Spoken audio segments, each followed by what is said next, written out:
Today I'm going to show you how to use tags in OneNote on Mac. Tags are a fantastic way to organize your notes, highlight important information, and keep track of tasks, making your digital notebook much more efficient and searchable. First things first, you'll need to start by opening your Microsoft OneNote app on your Mac.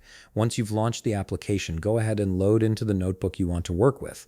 This could be your personal notebook, a work project, or any collection of notes you're currently managing. Take a moment to let everything load properly, as OneNote may need a few seconds to sync your latest notes and updates. Once your notebook is fully loaded and you can see your pages displayed on the screen, we can move on to the actual tagging process. Now, the process of using tags in OneNote on Mac is quite similar to how it works on Windows, so if you've used it there before, this will feel very familiar. Start by directing your attention to the top part of your screen where you'll see several tabs. Click on the Home tab. This is where most of your basic formatting and organizational tools live, including the all-important Tags feature. Within the Home tab, look for the Tags menu. You should see it clearly labeled along the toolbar. Now here's a helpful detail. You'll notice there's a small right arrow next to the Tags option.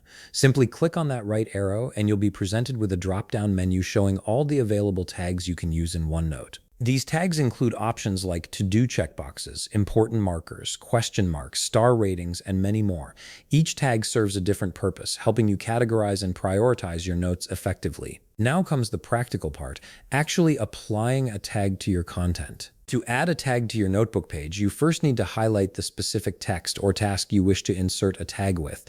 This could be a single word, a sentence, a bullet point, or even an entire paragraph, depending on what you want to mark. Once you've highlighted your desired text, simply go back to the Tags menu, click that right arrow again if needed, and then select the tag you wish to use from the drop-down list. The tag will immediately appear next to your highlighted text, making it visually distinct and easy to spot when you're scrolling through your notes later. And there you have it. You've successfully learned how to use tags in OneNote on Mac, giving you a powerful tool to keep your digital notes organized and actionable. If you found this video helpful, please leave a like, subscribe, and see you in the next video.